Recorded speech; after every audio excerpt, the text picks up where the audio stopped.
Hi hello friends, welcome to our channel PR job info. మన ఛానల్లో రోజు updated notifications యొక్క కంప్లీట్ ఇన్ఫర్మేషన్ అయితే చెప్పడం జరుగుతుంది ఫ్రెండ్స్. కాబట్టి వెంటనే పిఆర్ జాబ్ ఇన్ఫో ఛానల్ని సబ్స్క్రైబ్ చేసుకొని కొత్త నోటిఫికేషన్స్ యొక్క కంప్లీట్ ఇన్ఫర్మేషన్ అయితే తెలుసుకోండి ఫ్రెండ్స్. ఇప్పుడు ఈ రోజు వీడియోలో మనం ప్రధానంగా ఏపీ టెట్ 2024 3/10/2024 ఆఫ్టర్నూన్ షిఫ్ట్లో వచ్చిన ప్రశ్నలు అయితే ఏ విధంగా ఉన్నాయో తెలుసుకుందాం ఫ్రెండ్స్. టెట్ వ్రాసిన అభ్యర్థుల దగ్గర నుండి ఈ క్వశ్చన్స్ అయితే తీసుకోవడం జరిగింది ఫ్రెండ్స్. ఈ క్వశ్చన్స్ మనం చూసుకున్నట్లయితే మొదటగా పోయం ఇచ్చి ఆర్డర్లో పెట్టమంటున్నారంట ఫ్రెండ్స్. ఆర్డర్లో పెట్టమని చెప్తున్నారు. పోయం ఇచ్చి ఆర్డర్లో పెట్టడం. తర్వాత వీణరాజు పాత్ర ఏ నవల? వీణరాజు పాత్ర ఏ నవల? చూడండి ఫ్రెండ్స్, ఇక్కడ క్వశ్చన్స్ ఇంపార్టెంట్ కాదు, వచ్చే టాపిక్ అనేది చాలా ఇంపార్టెంట్. ఈ టాపిక్ నుంచి మళ్ళీ మనకి క్వశ్చన్స్ రావడం అయితే జరుగుతుంది. ఈసారి పేపర్ అయితే మాత్రం చాలా టఫ్గా ఉందని అందరూ అంటున్నారు. సో మీరు ప్రతి చిన్నదాన్ని ఎక్కడ వదిలేకుండా ప్రతిదీ, అంటే ఇప్పుడు ఈ పోయం ఇచ్చి ఆర్డర్లో పెట్టడం అనేది పోయమ్స్ని చూసుకుంటుండండి. తర్వాత ఏ నవల అంటే పాత్రల గురించి అడగడం జరుగుతుంది. అలాగే భగ్న ప్రేమికుడు కవిగా మారడం ఏ రక్షక తంత్రం? భగ్న ప్రేమికుడు కవిగా మారడం ఏ రక్షక తంత్రం అని అడుగుతున్నాడండి. సో మనకి రక్షక తంత్రాల గురించి అడుగుతున్నారు కాబట్టి మనకి అన్ని రక్షణ తంత్రాల గురించి తెలిసి ఉంటేనే మనం ఈ క్వశ్చన్కి ఆన్సర్ అనేది చేయగలం ఫ్రెండ్స్. తర్వాత త్యాగయ్య బిరుదు. సో ఇక్కడ కవుల గురించి, కవులకు వచ్చిన బిరుదుల గురించి అయితే అడగడం జరుగుతుంది కాబట్టి మన ఛానల్లో కవుల గురించి, ఇతివృత్తాల గురించి, బిరుదుల గురించి, రచనల గురించి అన్ని క్లాసులు 3వ తరగతి నుండి 10వ తరగతి వరకు పెట్టడం అయితే జరిగింది ఫ్రెండ్స్. ఒకసారి చూసుకోండి. అలాగే చైతన్యం పాఠం యొక్క ఉద్దేశ్యం. చైతన్యం పాఠం యొక్క ఉద్దేశ్యం అడిగాడండి. పాఠం యొక్క ఉద్దేశ్యం కూడా ఇక్కడ అడగడం జరిగింది. మన ఛానల్లో కవులు, ఇతివృత్తాలు, ఉద్దేశాలు అన్నీ ఒకే వీడియోలో చేశాను ఫ్రెండ్స్. కాబట్టి ఒకసారి ఎగ్జామ్కి వెళ్ళే ముందు చూసుకోండి. నెక్స్ట్ క్వశ్చన్, శారద ఉత్పత్తి అర్థం. శారద ఉత్పత్తి అర్థం గురించి అడిగాడు. నెక్స్ట్ ప్రాక్తానం అర్థం ఏమిటి? ప్రాక్తానం అర్థం ఏమిటి? అర్థాల గురించి కూడా అడుగుతున్నాడు ఫ్రెండ్స్. కాబట్టి అర్థాలు కూడా మీరు క్షుణ్ణంగా తెలుసుకోండి. అలాగే తెలుగు పారిజాతాలు ఎవరి రచన? తెలుగు పారిజాతాలు ఎవరి రచన? ఇక్కడ రచనల గురించి కూడా అడుగుతున్నాడు ఫ్రెండ్స్, జాగ్రత్తగా చూసుకోండి. నెక్స్ట్ ప్రతీక పర్యాయ పదాలు. ప్రతీక అనే పదానికి పర్యాయ పదాలు అడిగాడండి. సో మనం పర్యాయ పదాల గురించి కూడా పూర్తిగా తెలుసుకోవాలి. తర్వాత గోగాకు ఏ మండలి పదం? గోగాకు ఏ మండలి పదం?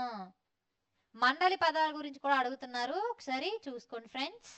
నెక్స్ట్ కంద పద్యంలో బేసిగణంగా ఉండకూడనిది ఏది? ఉండకూడనిది ఏది? ఇక్కడ కంద పద్యంలో బేసికరంగా ఉండకూడని దాని గురించి కూడా అడిగారు, చూసుకోండి ఫ్రెండ్స్. నెక్స్ట్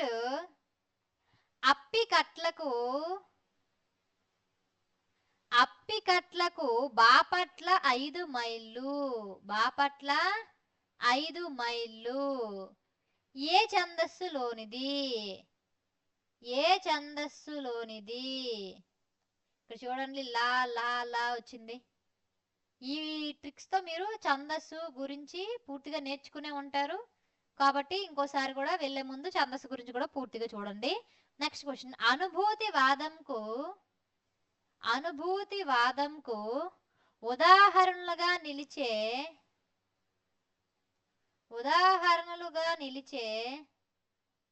రచనలు అడిగారండి. అనుభూతివాదంకు ఉదాహరణగా నిలిచే రచన ఏది అని అడగడం జరిగింది. నెక్స్ట్ లక్ష్యార్థ సిద్ధికి లక్ష్యార్థ సిద్ధికి చెందినటువంటి పదం ఏదని అడిగాడండి. చెందినటువంటి పదం గురించి అడిగాడు. దీని గురించి కూడా చూసుకోండి. నెక్స్ట్ నిర్మాణాత్మక మూల్యాంకనం. నిర్మాణాత్మక మూల్యాంకనం సాధనాల సంఖ్య. సాధనాల సంఖ్య గురించి అయితే అడగడం జరిగిందండి.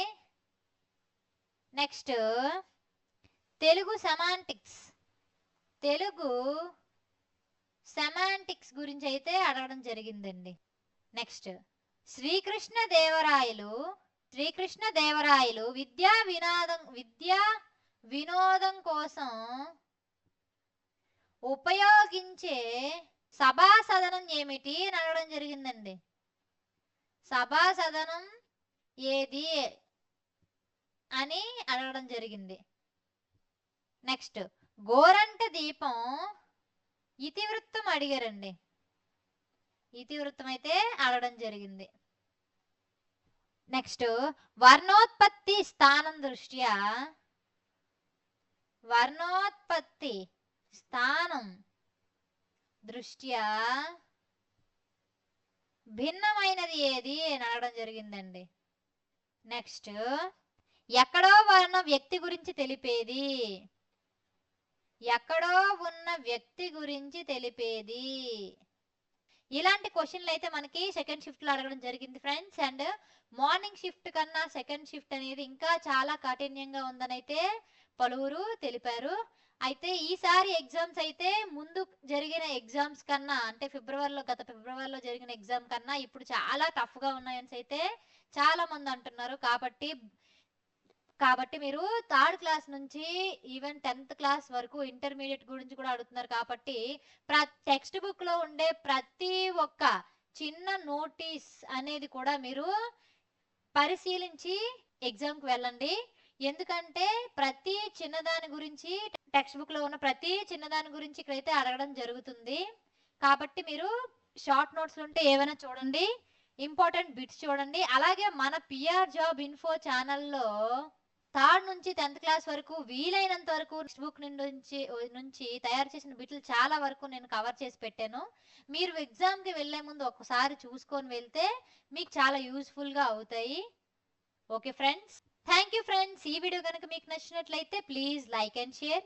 ఇలాంటి వీడియోలు ఇంకా కావాలనుకుంటే వెంటనే పిఆర్ జాబ్ ఇన్ఫో ఛానల్ అయితే సబ్స్క్రైబ్ చేసుకోండి ఫ్రెండ్స్. Thank you friends.